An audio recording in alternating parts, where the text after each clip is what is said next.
Talking about the biggest stories that matter to you the most. Breaking news, John Calipari is finalizing a 5-year deal to become the Arkansas Razorbacks' next head coach, covering college sports like no one else. The biggest guests in sports.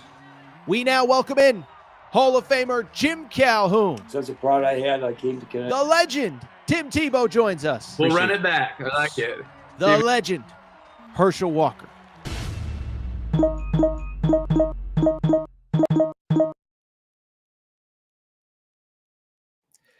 Welcome in, everybody. A little Tuesday afternoon edition, Aaron Torres Sports Podcast. I'm your host, Aaron Torres. Hope everybody's doing well.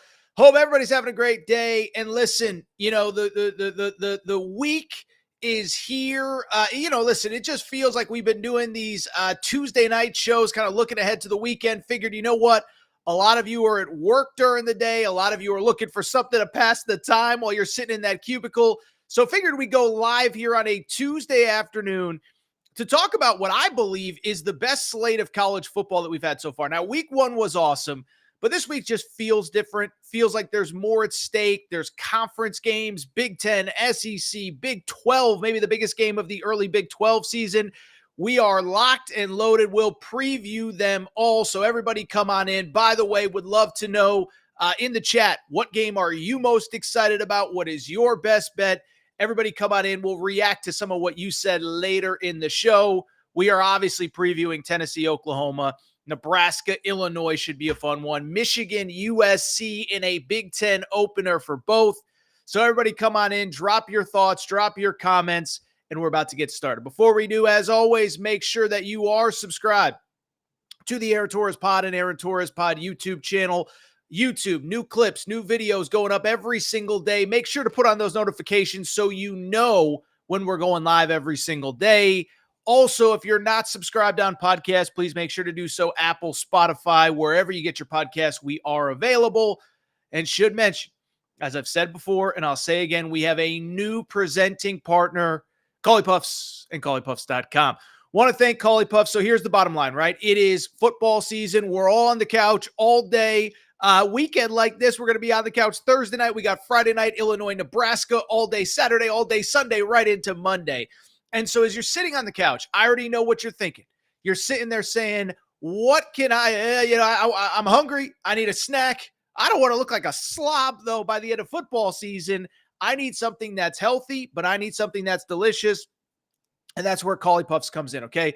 Was started, family-owned company, not far from where I live. And the thought process was pretty simple. Young guy, young kids, what can I feed them that's actually healthy, but also delicious? And, you know, they're running to the grocery aisles, the unhealthy, salty snacks that we all eat. What can I get them that is going to be healthy? Didn't love the alternative, so they created Collie Puffs.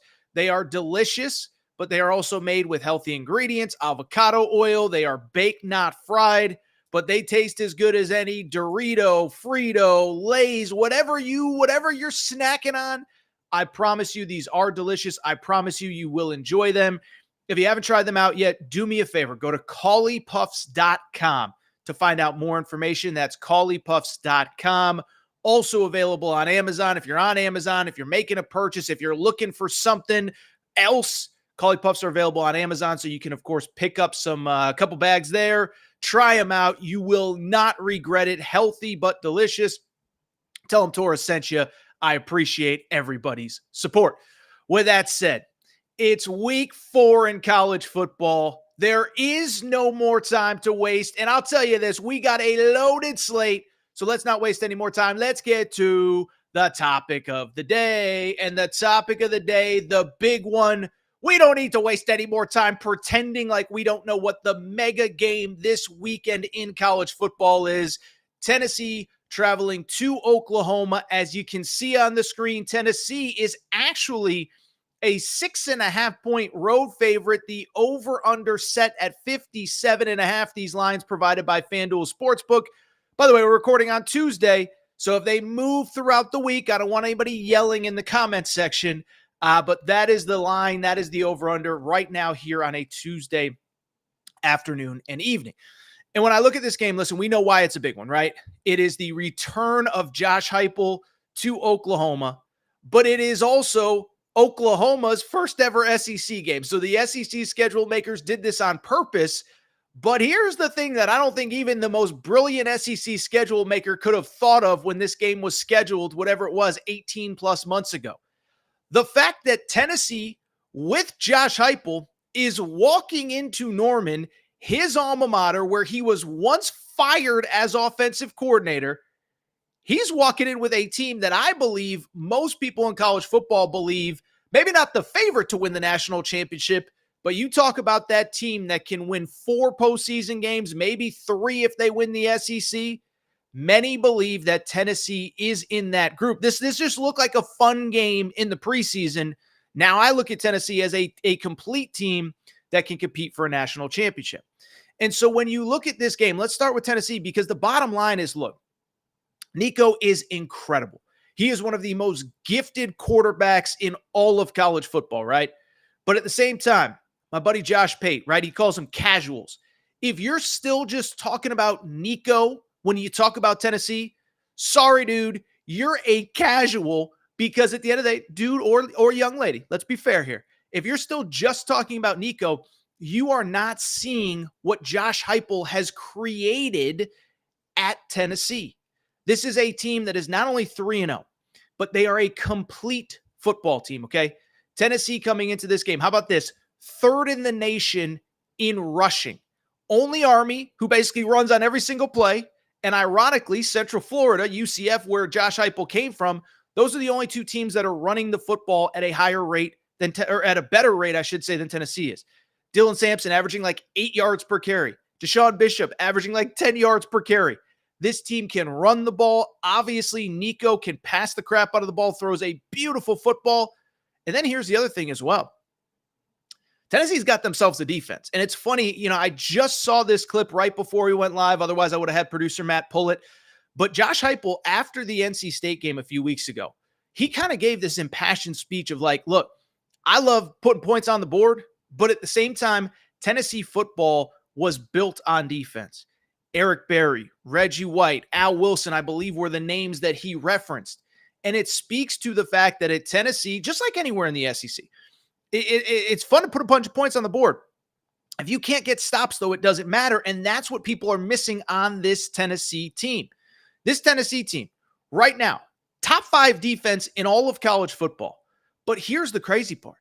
They've basically done it with a base defense the entire year, okay? Because last year, Tennessee finished 1st in the SEC in tackles for loss, 2nd in sacks. They're nowhere near the top in either of those categories. It's not because they're not capable. It's because Josh Heupel and that defensive staff really haven't started, unleashing the dogs, okay? And so when I look at this Tennessee team, just look at the stats. Just look at the defense. Top 5 defense in college football. But beyond that, here's the other thing. This is a team. This is one of the wildest stats I haven't heard many people talk about. They haven't given up an offensive touchdown, not only this season, but in the last 4 games dating back to last year. Play Iowa in the bowl game. Okay, 35-0 win. You sit, okay, maybe Iowa just stinks. Well, this year, you play Chattanooga in week 1, shut them out. Week 2, you beat NC State 51-10. NC State, their only touchdown was on a tipped pass from Nico, run it back for a touchdown. And then, oh, by the way, shut out Kent State a week ago as well. So zero touchdowns given up by the defense this year coming into this game. That is the Tennessee side of things. The Oklahoma side of things, I think, is as interesting. I'll give you a little preview into what's coming later this week. But my buddy Chris Plank, who covers Oklahoma, will join us later in the week. And I was talking to Plank earlier, and when he kind of referenced the state of Oklahoma football, he kind of mentioned something that I thought was interesting to me. He said this entire program, and it's not an excuse. I don't want to say, oh, Torres is defending Brent Venables. But what Plank said was the program, the start date for the SEC was 2025. That was the year that they believed they were going to be there. And so they were really kind of trying to build the program to really be firing on all cylinders in 2025. Why do I bring it up? It's because if you look at this team, entirely new offensive line that also happens to be banged up, Jackson Arnold going into his first season as a starter this year. ideally, you're building towards 2025. Jackson Arnold, I'm going to call him Jackson Robinson, by the way. That's the Kentucky basketball player. Jackson Arnold is a player that would be going into year 2 next year. You'd have an established offensive line, but that's kind of where Oklahoma is as a football program right now. The defense is what you would expect from a Brent Venables coach team. The offense is still very much a work in progress. In terms of that defense, listen, statistically, the stats don't blow you off the page, but I think what you need to know is they get after the quarterback, right? And they do it in a very Brent Venables type way. Coming into this game, they actually lead the SEC in sacks, 11 sacks through 3 games, 23 tackles for loss. That's top 20 in the country. So that's a Brent Venables defense, right? They get after you defensively. They make you uncomfortable. They make you make plays. But the offense, hate to say it, still very much a work in progress. Jackson Arnold is about a 60% completion percentage guy right now. That worries me going up against a very good defense. The run game has been good, but not great. And so when you look at this point spread, when you look at this game, when you look at this matchup, you look at Tennessee coming in as a favorite.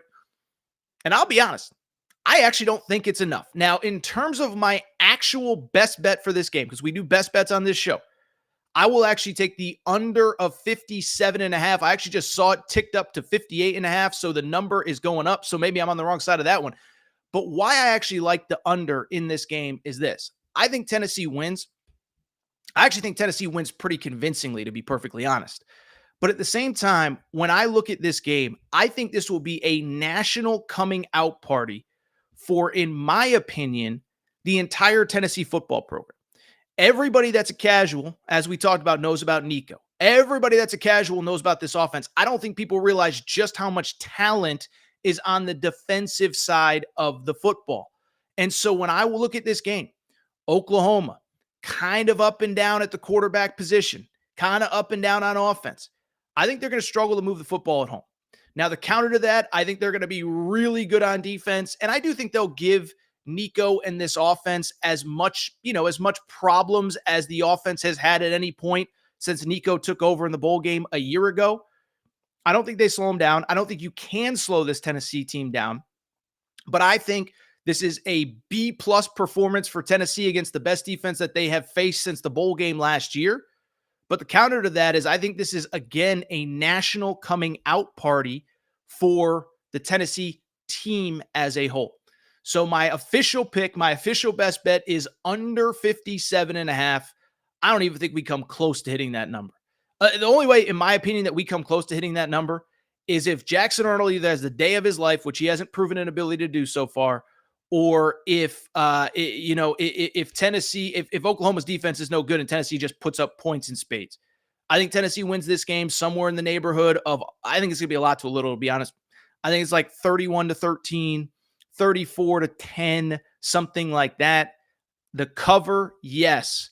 But I think the under, I don't even think this number is close to 57.5 by the time this game is actually decided. Give me Tennessee to win. Also, give me the under as my official best bet. Let's keep it going. Drop your comments in the comment section if you have thoughts on any of these games that we are talking about. And let's switch to another big game.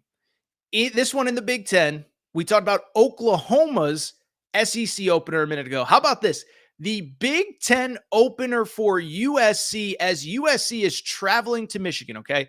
And you want to talk about how quickly perceptions can change in the world of college, any sport, but we're talking college football, obviously, in this case, right? Talk about how quickly perception can change. Over the summer, I remember we did a segment on early look lines. Michigan was like an 8.5-point home favorite here going into in the middle of summer. Whenever the lines dropped, I think it was early July, we did the segment. Well, it is now late September. USC is now a 5.5-point road favorite. The over-under set at 46.5. Coming into this game, listen, we know what the big story is. Michigan has officially made the quarterback change that I think a lot of fans were hoping for. Alex Orji will be the starting quarterback, obviously replacing Davis Warren. Now, here's where it gets interesting, and maybe Michigan fans will be mad at me. Maybe they'll get in the comment section, whatever. But at the end of the day, I don't think this move was made because, Alex Orji has been blowing up in practice and he has taken this job away from Davis Warren. I think through 3 games, it has become obvious that Davis Warren is very limited in what he can do. By the way, he's a former walk-on. He should be, right? If he was that good, he would have gotten a scholarship right out of high school. But I believe that what happened behind the scenes, and we talked about it in fall camp, that staff was waiting for Alex Orji to take that job. He never did. Davis Warren got the start, but we're 3 games into the season. It is clear that Davis Warren isn't good enough to win you the big games late in the year that matter. You host Oregon in a few weeks. You host USC this week. Of course, Ohio State, all these games later in the year. And so Michigan, to me, made a calculated decision from a few perspectives. One, throw Alex Orji out there. See if he can handle it. If you even watch the Arkansas State game, they played Butch Jones in Arkansas State a few days ago on last Saturday in week 3. You could see Michigan was just putting him out there, hoping that there was a spark. Wasn't really, but whatever. I also wonder if this is a little bit of the Nick Saban from a year ago. Remember when Alabama played USF last year, right after they had lost to Texas? If you remember that game, Alabama loses to Texas, and I'll put the parallel together here in a second. But Alabama loses to Texas. And if you remember, there was talk of Jalen Milroe's not the guy. He's not good enough. He can't get the job done. Blah, blah, blah, blah, blah, blah, blah, blah, blah. And so Nick Saban said, okay, I'm in practice every day. You all think that Ty Simpson and Tyler Buckner are better options? Do you remember this? Because Nick Saban threw them out there against South Florida. It became blatantly clear that they could not lead that offense.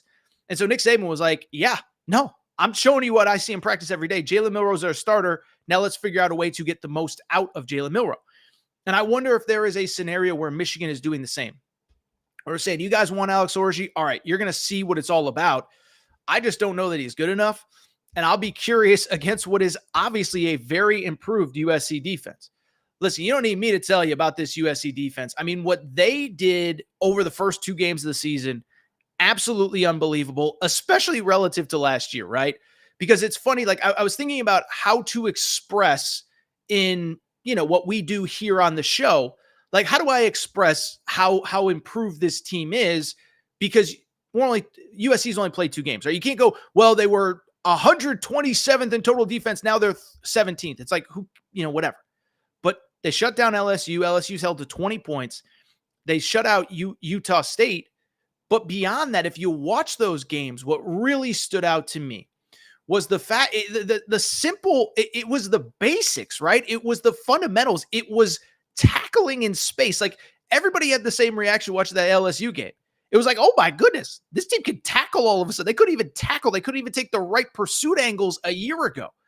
And so now that defense is clearly improved. And obviously the offense is just fine because Lincoln Riley could turn me, could turn producer Matt, could turn you sitting in your office right now, could turn you into a Heisman Trophy candidate. And so when I look at this game, to me, everyone's going to focus on, okay, Alex Orji, can he move the football? I don't think he can. This is the best defense that they will have faced, obviously. He didn't really play against Texas. So that's a heck of an ask. I mean, even if USC is like a top 30, top 40 defense, that's a big ask for a guy that basically hasn't played major college football. And I think USC is better than that. I'm just saying, hypothetically, if by the end of the year they're not as good as we thought, it still doesn't change the fact that this is a very good defense, okay? But here's the other thing that I don't think enough people are talking about, is everyone's like, what does Orji do against this new USC defense? I'm not sold that Michigan, which just a year ago was elite defensively, I'm not sure that they can slow down USC. And it's crazy because if you listen to this show, if you're subscribed to the pod, if you're subscribed to the YouTube feed, we talked after the Texas-Michigan game. Texas, in my opinion, when healthy, is the best team in the country. Best team that I've seen, whatever, okay? But at the same time, if you just watch that Texas-Michigan game, it wasn't that Texas was just marching up and down the field. They were, but they took their foot off the gas. But what was embarrassing, if you're a Michigan fan, and I thought this was a little bit underreported, was that I felt like not only had the defense regressed, but a lot of those fundamental issues that we talked about with USC a second ago, those were kind of issues with Michigan in that game. If you just watched Michigan-Texas, if you just watched that game, you saw a Michigan team that was taking bad angles, that was missing tackles, that was letting Quinn Ewers basically convert third downs at will. And that was the light bulb. Oh my God, this is so different moment. We knew the quarterback was going to struggle, but I was under the impression, I thought the defense was going to be just fine. And the defense had zero answers for Texas. And I don't think they're going to have any answers on Saturday because I don't think it's just a personnel issue. I know they lost a lot of good players from a year ago. I think the bigger issue is they're poorly coached. This guy, Wink Martindale, the new defensive coordinator, he came from the NFL. My understanding, talking to NFL people, he was basically run out of the NFL because the NFL was like, this guy's no good. His defenses were not, they're kind of like old school, kind of whatever. They weren't getting the job done. Got fired by the New York Giants last year. There was a dust up with Dable, whatever. Bottom line was he wasn't welcome back. And so I'm just not so, I think this defense is not, I don't know if they're not talented, but I don't think they're well coached. I think Lincoln Riley is going to embarrass them. Steve Sarkisian embarrassed them. Remember, Texas was up 24-3, I believe, at halftime. It was either 24-3 or 24, I think it was 24-3 at halftime. And in that game, remember, they got a touchdown called back on the first possession. It easily could have been 31-3, and it easily could have gotten ugly. So I don't know how Michigan scores on this USC defense, which isn't necessarily something I thought I was going to say coming into the year. But more than that, I don't really know how they're going to slow down USC. Again, defense was the backbone. Toughness was the backbone. Fundamentals were the backbone. By the way, saw this stat as well on Michigan. Last year, third in the country in fewest penalties. Had 45 all season. This year, they're 73rd in penalties. They already have 16 through 3 games. So I could go on and on. But I'm worried about the state of this program. I don't really think it's a Sharon Moore issue as much as this defense. And I just think the fundamentals are really lacking. USC wins big. I know I just said something in like the 31-10 range for the Tennessee-Oklahoma game, excuse me. I think we're going to get something very similar in Ann Arbor. And I think USC makes another early season statement. All right, this is what we're going to do. We're going to come back. When we do, we're going to talk the rare, how about this, top 25 Friday matchup, Illinois-Nebraska. And then we'll probably do some quick hitters, Arkansas-Auburn, LSU, UCLA, a couple other games. Florida, Mississippi State. If you want to bet on that game, you're a braver man or woman than I am. Anyway, quick break. Look at the rest of what should be a really fun week 4 slate. By the way, big game in the Big 12, Oklahoma State hosting Utah. Quick break. Be right back. Before we do, many of you ask me all the time, Torres, what can I do to help support the show? You give me hours and hours and hours of content every single week. What can I do to help you? Well, I'll tell you what, do me a quick favor. Check out the Aaron Torres Media merchandise store for all of your team-specific shirts, hats, and more, all available at aarontorresonline.com/merchandise. A lot of you wondering, Torres, what can I get in that merch store? Well, first of all, we got our brand new Hope and Pope Kentucky basketball t-shirts. That's right. Mark Pope has arrived. He is here to save the day. Get your Hope and Pope t-shirts there. Also, Arkansas fans, the Big Pig Invasion is here. You can get your tees there. Basketball School Alabama shirts. Mora Hurley 2024 UConn shirts for your tailgates at Rentschler Field, your games at the XL Center or Gamble. And oh, by the way, your Mike effing Woodson gear for Indiana. If you love football, we got you covered too. We got more Dion shirts and hats than we even know what to do with. The freeze warning has hit the plains. Auburn fans, grab your freeze warning tees now. And of course, our new era, new rules shirt applies to Nebraska football and its incredible fan base. We have more coming for the fall, plenty in stock right now. So make sure to check out the Aaron Torres Media merch store at aarontorresonline.com/merchandise. And you can always hit me up with any questions. Aaron Torres Podcast Questions at gmail.com. All right, everybody. I am back. Good to be back. If you are just joining the live stream, go ahead, drop your thoughts on the week 4 slate. We'll get to some questions and comments momentarily. Give me your best bets, your picks. We just talked Oklahoma, Tennessee, and Michigan, USC. If you missed any of that, you can go back and check it out on replay, obviously available on podcast as well. With that said, let's switch gears. And how about this? I would say the rare Friday night top 25 matchup, Except here's the thing. We got a top 25 matchup last week on a Friday night, Kansas State hosting Arizona. That one turned into kind of a dud. Well, this week we get Illinois at Nebraska. Nebraska is an 8.5-point favorite. It was 9.5, so it's actually trickling down towards the Illinois spot. And then the over-under in this game is 43.5.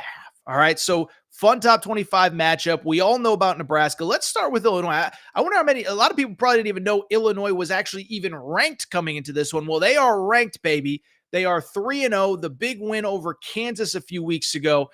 But what's interesting about Illinois, they're actually doing it a little bit different than I think a lot of people would expect. If you haven't watched Illinois, I don't blame you that, whatever. The Kansas game was on, but other than that, they've played, I believe, Eastern Illinois, Central Michigan early on in the season. But when you think Illinois, right, what do we all think? We think Brett Bielema, like big guy. All he wants to do is run the football, run it 60 times a game, 3 yards in a cloud of dust, whatever. And then get out with a 14-3 win, go eat a big porterhouse, and go home and take and slumber, whatever. Like, I'm sorry, Brett Bielema, don't mean to stereotype you, my man, but that's kind of how we think of your teams. What's funny, though, is if you actually pay attention to this Illinois team, if you actually pay attention to them, they actually are kind of the exact opposite of kind of what you would expect them to be under Brett Bielema. So far this year, they have not run the football super effectively. They are a team that ranks 77th nationally in rushing offense. Now, I know it's early, but the counter to that is they've played Kansas, Central Michigan, and Eastern Illinois all at home. So you'd think they'd have success running the football. They have not. And instead, it has actually been the pass game that has been effective for Illinois. Luke Altmaier, remember him? He was the star. He was the backup at Ole Miss with Matt Corral a million years ago. Well, he is at Illinois now, and he is completing about 69% of his passes. So really, it's actually been the pass game which has been more effective for Illinois so far. He's also thrown for 6 touchdowns and no interceptions. Beyond just the pass game, though, here's the thing you really need to know about Illinois. And Matt Rule talked about this in his Monday press conference. Illinois is doing something about as well as anybody in college football, and it is an important stat, okay?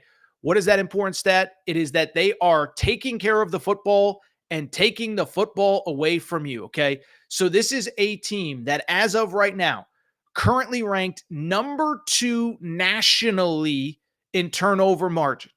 9 turnovers forced in 3 games. I'm not great at math, but that's 3 turnovers per game. And so listen, when you're taking the ball away 3 times, you don't have to be great in every other phase, but that is the key to Illinois' success. And Matt Rule said, they're kind of doing a lot of the same stuff that we are doing right now.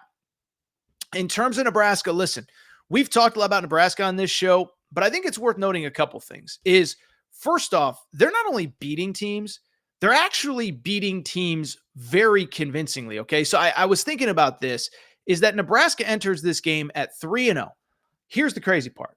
They have beaten UTEP 40-7. They beat Colorado 28-10. They beat Northern Iowa 34-3. Producer Matt, do me a favor. Pop up that tweet that I sent you earlier in the day. It's from my buddy Corby, who's a professional bettor. Because what's interesting about Nebraska is it's not just that they've won big. They've gotten out to big leads. So like I said, they beat UTEP 40-7. They beat Colorado 28-10. They beat Northern Iowa 34-3. Well, they were up 21-3 at half against Northern Iowa, 28-0 against Colorado, 30-7 against UTEP. And my buddy Corby, who is a professional bettor, he tweeted out on Monday morning, is Nebraska actually underrated? They're ranked 3rd in the country in first half points per game, okay? And then 107th in the country in fourth quarter points. And so if you actually have watched Nebraska, what they have done on everybody is jumped out early, completely controlled the game on both sides of the football early in games, and then kind of taken the air out of the ball late. Thank you, producer Matt, for that tweet. You can pop it down now. And when I think about Nebraska, the one thing that stands out to me, and we talked about this after the Colorado game, is we all are guilty of this. I include myself. You get excited when a school that doesn't historically recruit a certain type of player gets one. We did it with Nico when he went to Tennessee. Tennessee had not recruited the quarterback position well. And we did it, by the way, with Dylan Raiola, right? We get so excited about Dylan Raiola. But what did I say after the Colorado game? I said what impressed me most is not what he did. It's what he didn't do and what he didn't feel the need to do. Is that you'd think 5-star quarterback, you'd think face of the program, you'd think probably a ton of NIL money, almost certainly a ton of NIL money. That when that team is on a big stage like against Colorado, he's going to want to chuck the ball all over the field. He's Patrick Mahomes, and he follows everything Patrick Mahomes does. And instead, it was the opposite. Handed the ball off, took care of the ball. And we mentioned Illinois and their ability to force turnovers. Well, I think the big story with Nebraska is the exact opposite. Nebraska fans, you don't need me to tell you this, but last year it was not pretty in terms of the turnover margin. Nebraska last year, this is such an insane stat. They were negative 17 in turnover margin, one of the worst turnover margins in college football, 31 total turnovers in 12 games. And so if you watch Nebraska last year, this was a team that if they could just take care of the football a little bit better, they were going to be much improved off that 5-win season. Well, guess what? They're taking care of the football. They've only turned it over, I believe, 2 times, but they are taking care of the football as well as anybody. And they are also playing, listen, and they're controlling the lines of scrimmage on both sides. As I said, Illinois wants to control the line of scrimmage. They want to run the football. They want to take time off the clock. They want to force you into bad spots. Here's the problem. Nebraska has one of the best run defenses in the country. They are currently in the top 10 nationally. They're only giving up 92 yards per game on the ground. Now, I know you could argue they haven't played anybody, but it doesn't change the fact that to me, I don't really care about that because they've done what they need to do against literally everybody. By the way, if you want to say they haven't played anybody, go back and watch Nebraska trying to run the ball or watch Colorado trying to run the ball against Nebraska versus trying to run the ball against Colorado State last weekend. Criticize Colorado for whatever you want, criticize Nebraska for whatever you want, but the bottom line is Colorado averaged like 6 yards per carry against Colorado State the other day. So maybe it wasn't just that Colorado can't run the football. Maybe Nebraska has something to do with it. And so when I look at this game, listen, I know the spread feels high, but to me, it really isn't, because when I look at this Nebraska team, they're not, unless they have a very uncharacteristic game at home, okay? Through 3 games, we're now a quarter of the way through the season. They have taken, is that right? Is that quarter of the way? That's quarter of the way. I'm bad at math. Forgive me. But I bring it up because through a quarter of the season, they're taking care of the football. Illinois, that is what they do best, force you into mistakes. Well, if you're at home, if you take care of the football, you should be okay. You're going to slow down the run game. And when you look at Illinois, the win against Central Michigan, they really struggled to move the football. And how about this? The Kansas game, right? Everybody thinks about the Kansas game, this great win. Well, first of all, Kansas lost at UNLV a few days ago. So Kansas is now 1-2. I'm not saying we should just dismiss and pretend like the Kansas game means nothing, but Kansas is 1-2. And in that Kansas game, Illinois was outgained total yards. They actually, the Kansas had more first downs. Kansas averaged like 6 yards per carry, but Kansas turned the football over 4 times. I don't think Nebraska is going to do that. Nebraska is taking care of the football through 3 games. I believe they're going to do it again, and I believe they win convincingly. So my pick and my best bet in this game, it is Nebraska -8.5. I know the number feels like a lot. I know it's at home. And I know, by the way, they haven't really been challenged. I think they probably haven't been challenged because they're just better than people think. And I'm telling you, I know this sounds crazy. I don't think in a world where, 12 teams are going to make the playoff and probably 3 or 4 from the Big Ten, that this isn't a fringe playoff contender. I know we're putting the cart before the horse. I know I'm not trying to go too crazy here, but you look at the schedule, no Michigan, no Oregon, no Penn State. Penn State's struggling. All of a sudden, you do have Ohio State, you do have USC. You go 10-2, though, you're going to be in the conversation. Now, Indiana's playing better than people expected under Curt Cignetti, so I don't want to get too far down the rabbit hole here. I just think Nebraska's a really good team, and I think they were probably better last year than we realized. They just kept turning the ball over. I like them to win. I like them to cover. Give me Nebraska in a dominant home victory. By the way, after 4 straight home games start the season, they will go on the road next week.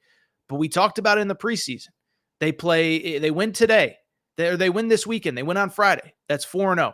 Then at Purdue, picked to finish 18th out of 18 Big Ten teams. You can win that one. And then, of course, Indiana and Rutgers at home. There's a very realistic chance, that you start 7-0 going into that Ohio State game.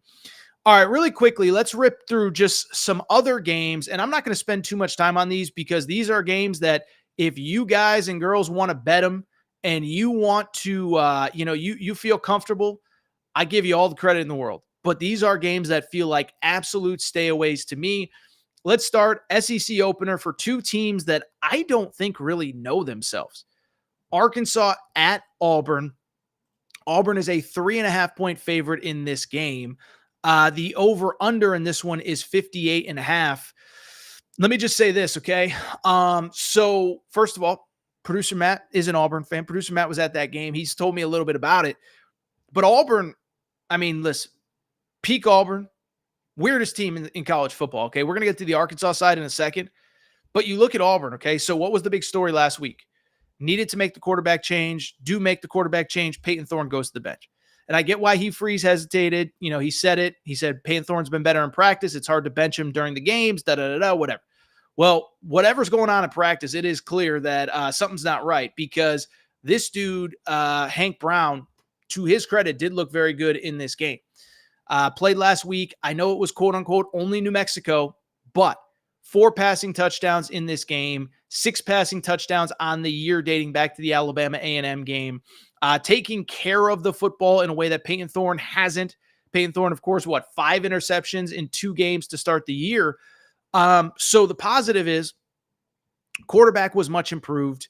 The run game, by the way, was much improved. Jarquez Hunter with over 150 yards in that game, and Auburn as a team with close to 300 yards rushing.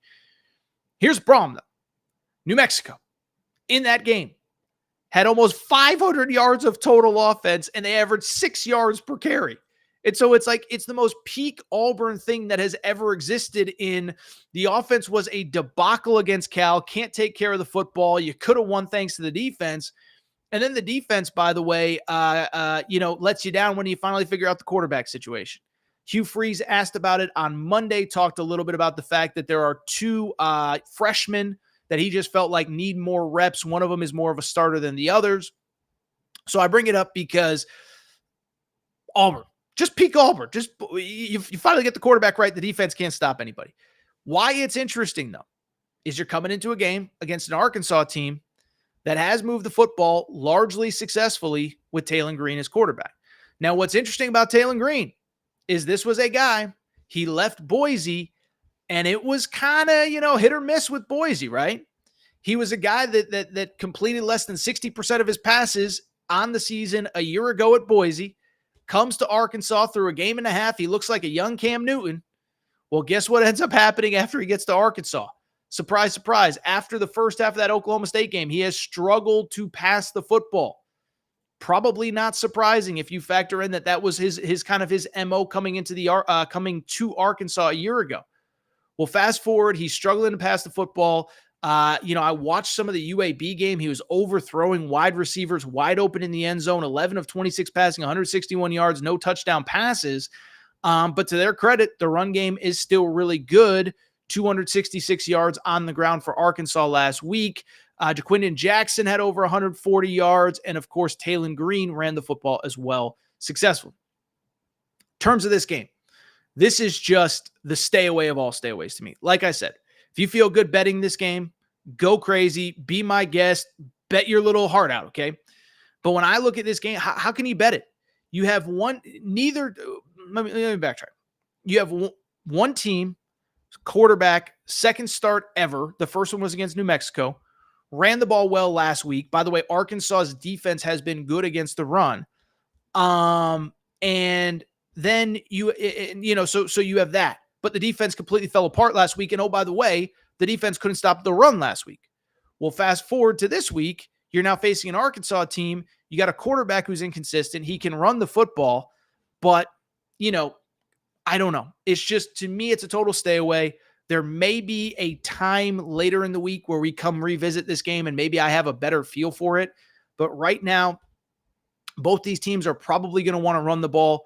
I certainly don't think Arkansas trusts its quarterback passing the ball. Now, you could argue maybe Hugh Freeze trusts his quarterback a little bit more, But to me, it does not change the fact that I just look at this game and I just don't know how you can confidently bet either side. Total stay away to me. Will not be betting Arkansas-Auburn. Really quickly, there's one more SEC game.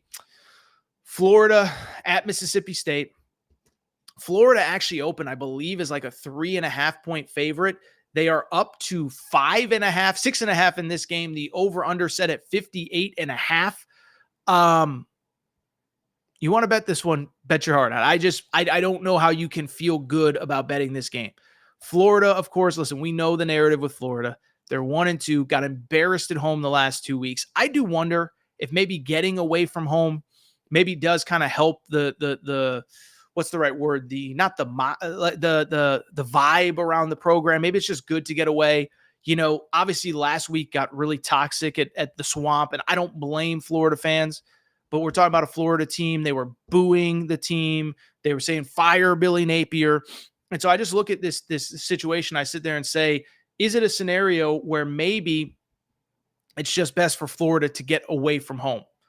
Don't know what to bet. I don't know what to think of Mississippi State, which was very competitive against a good Arizona State team on the road 2 weeks ago, only to come home and get destroyed by Toledo on Saturday night. So if you feel good about this one, total stay away. By the way, interesting historical footnote. Ron Zook in 2004, many of you remember him if you're an old school college football fan. He got fired in 2004 after losing at Mississippi State. I believe it was year 3, maybe year 4. By the way, he had a much better track record than Billy Napier did. Now, he inherited a better situation from Steve Spurrier. Doesn't change the fact that he got fired after a loss at Mississippi State. I feel pretty confident saying if Billy Napier loses at Mississippi State, I think he's probably fired on Sunday. If not, he probably gets a stay of execution. Florida, by the way, has a bye next week. So, you know, he keeps collecting checks for at least 2 more weeks. He gets to at least keep showing up to the office for at least 2 more weeks. Some ways I feel bad for Billy Napier, but man, it has gotten toxic there. A couple other games, by the way, we'll just be very quick on these. UCLA at LSU, total stay away to me. LSU, listen, LSU is 24.5 point favorite over under 55.5. I don't feel great about it. I don't think LSU is very good. Now, UCLA might be the worst team in the Big Ten. I mean, UCLA got destroyed by Indiana at the Rose Bowl the other day. Now, Indiana's good. Curt Cignetti, that's a name to know. He was obviously at James Madison, comes to Indiana. Indiana is, I think, I don't even think it's debatable. They're going to be bowl eligible, and I think they might be one of the more underrated teams in the Big Ten. I think they can get to 7-8 wins in year 1 under Curt Cignetti, okay? But I just bring it up solely to say is that when I look at this UCLA team, they might be the worst team in the Big Ten. They are not very good pretty much anywhere.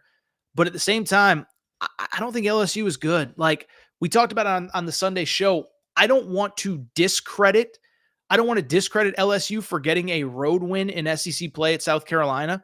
But if Lenora Sellers from South Carolina doesn't get hurt, I don't see the scenario where they win that game. Lenora Sellers was carving them up. They had no answers for him. And they come back and win the game. But even when I watch LSU, the O-line's supposed to be great. They look, South Carolina got to the quarterback. Nussmeier, I just think, is a average to below average quarterback. He's fine, but it's year 4. Like, if he was going to pop, he would have popped by now, especially sitting behind Jaden Daniels, by the way. I think they got 1 or 2 good wide receivers, a good tight end in Mason Taylor. Defense, I think, is fine. I don't think is great. So I think they win this game, whatever. But we start to learn about them here in a couple weeks. They have a bye next week, or they play South Alabama next week, then a bye, then they play Ole Miss at home. And by 3 weeks from now, they may be significantly better. But I just bring it up because I just don't see a scenario where they're very good. Finally, there is an interesting game in the Big 12, and it's just a game I have no idea what to make of it. Utah at Oklahoma State. These are 2 teams that most believe are the 2 best teams in the Big 12. Utah is a 1.5 point favorite. The over-under set at 54.5, 7 p.m. or 4 p.m. Eastern kickoff, excuse me. Why this is a total stay away to me. I think Utah is the best team in the Big 12, but remember, Cam Rising was hurt. Cam Rising's coming back. He's got an injury on his hand. I mean, how do you pick that game, right? Oklahoma, of course, probably should have lost to Arkansas. They survive. They do get better historically over the course of a season, but I just don't know what to make of this team. So I will just totally stay away from this one. I would pick Utah, but I don't feel great about it, and I certainly will not be wagering on that. All right, before we get out of here, producer Matt, any interesting questions or comments from the chat before we get out of here?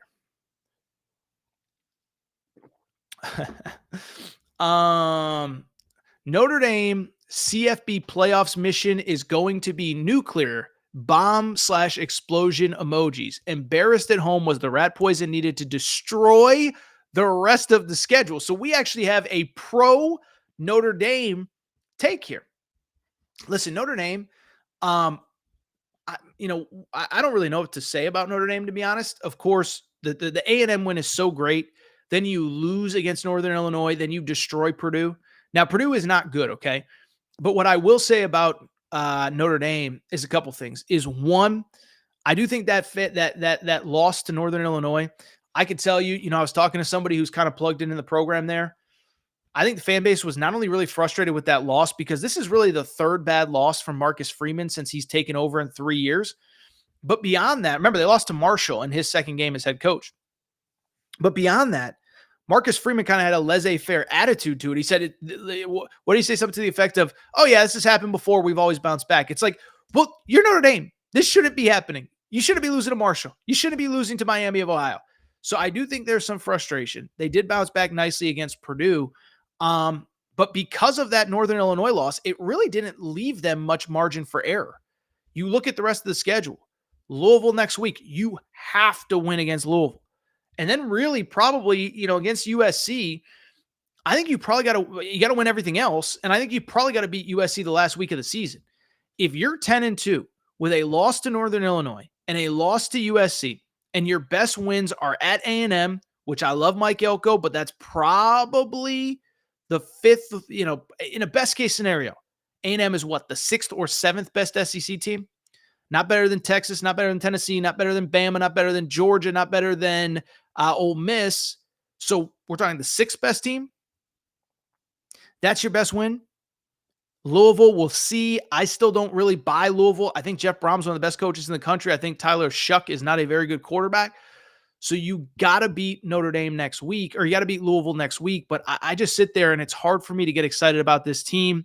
And as weird as it sounds, it might come down to the Notre Dame USC game later in the year. Now you finish 11-1 with a win over USC. If USC keeps playing well, that's a different conversation. We give you a loss. We give you a mulligan for the Northern Illinois game. But I would worry if I was a Notre Dame fan. All right. Anything else before we get out of here? See, Ron Brown says Tennessee 27, OU 13. Josh calls off the dogs. That's via Ron Brown. Listen, Ron, I don't think you're wrong. I mean, I think I said 31-10. But what I truly believe about this game, I do think that Josh Heupel wants to make a statement about Tennessee's defense. That we're not just offense, we're not just fun. We did a segment on him kind of calling out people that say that they're just kind of this offensive air raid team. It's like, we run the football as well as anybody. We play real defense. And again, remember what he said about the defense a few days ago. He said about the defense, remember what he said. He said something to the effect of, we want to prove to America that we are a defense first team. So I do think that Tennessee wins, and I feel good about that number that you just put out there, Ron, of about whatever you said, 27-13. All right. I think that's it for this episode of the Aaron Torres Sports Podcast. College football smothered and covered. I believe that's my boy Barrett says, great work, my dude. Barrett is the man. I love Barrett. I appreciate Barrett. If you are not subscribed to the Aaron Torres Sports Podcast, please make sure to do so. Apple, Spotify, Amazon Music, Google Music, wherever you listen to podcasts, make sure that you are subscribed. Also, make sure to rate and review the show. Go ahead, give us a quick 5 stars. Let us know what you like, what you don't like, all that good stuff. Make sure you're following on social media at Aaron_Torres on Twitter, at Aaron Torres Pod on Instagram, Aaron Torres Pod on TikTok as well. And also a reminder, thank you to our partners, Cauli Puffs, all natural, the healthy alternative to the snack foods that you are feeding your kids at home. And by the way, you're going to want some for yourself because we got probably 5 straight nights of football. Thursday night, Jets, Patriots. Friday night, you got to watch that Nebraska game at least a little bit. Matt Rule, new era, new rules in Nebraska, okay? And then, of course, Saturday, Sunday, Monday, so make sure as well. All right, that's all for today's show. I am going to get out of here. Appreciate everybody's support. Shout out to Torres. Shout out to Rachel, who hates my voice. Shout out to JJ Reddick. You F-head, unblock me, bro. I will be back Thursday. New episode, Aaron Torres pod. By the way, Chris Plank, who covers Oklahoma, will join